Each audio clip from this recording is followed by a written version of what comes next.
Hello everybody, Ray Garner with Garner Games, here to do the weekly comic review, and this one's a little sharp. Generation X-23, number 1.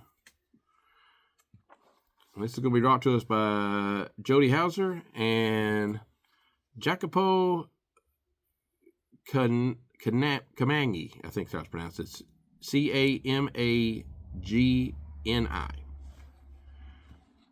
And this is our little adventures with Wolverine and Scout, also known as Laura and Gabby.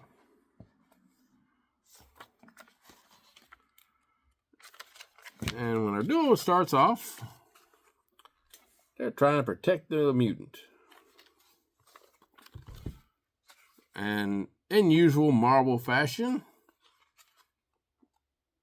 lots of humans being stupid.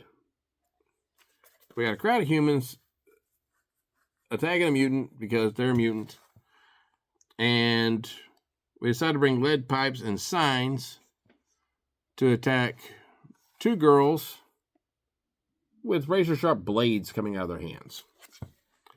Not the sharpest tools in the shed. And it is going pretty much the way you would expect it. Although I am getting a kick out of Gabby. She literally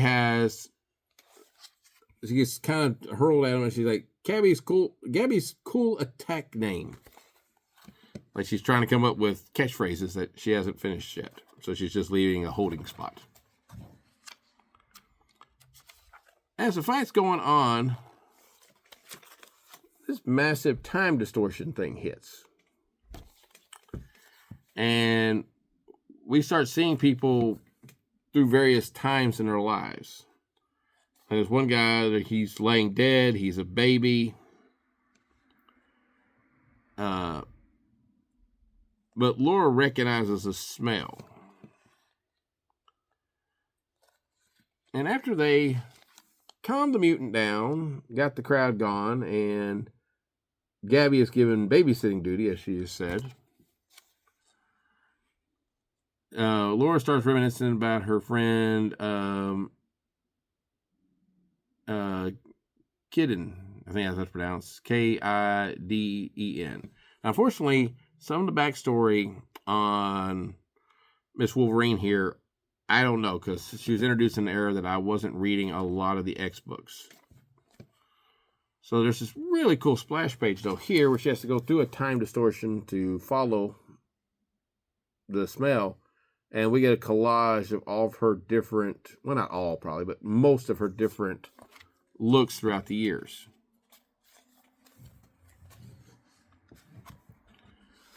And after she breaks through, she gets to the girl who has a similar smell to her friend, but it's not her friend.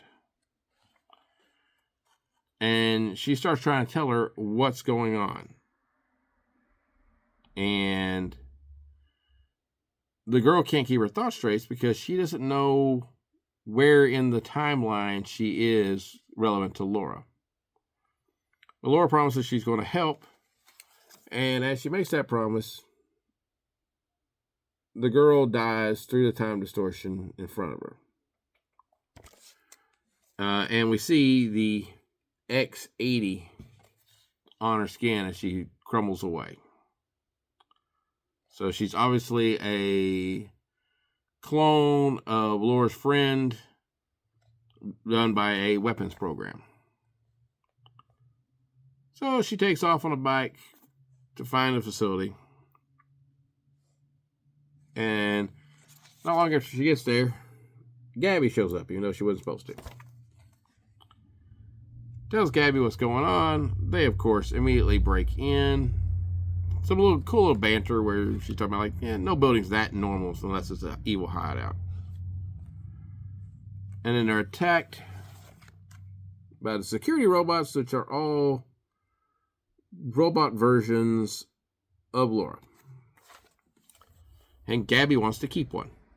And Laura doesn't agree with the idea of keeping killer robots. They tear them apart pretty quickly.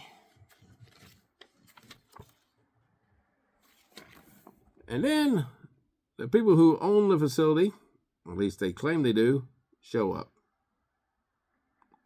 Now, again, mutants not from an era that I was reading, but I do recognize some of these. And the girl in the middle is super happy that X-23 is there because she has come to join them. And Laura's just responds like, what? To be continued. I really enjoyed this issue. The art is pretty, almost manga influence is probably the right way to put it. It's very action-packed. It's a lot of flow, a lot of movement going on. I like a little bit of the exaggerated expressions on characters. I'll go back to this one here real quick. Just the goofy expression on Gabby's face when she's yelling her unnamed attack. The cool page, like I said, with the splash page with all the different outfits that Laura's had in different times. So the art is really cool. The story is fast-paced. It's a mystery. It doesn't give you a lot to go on.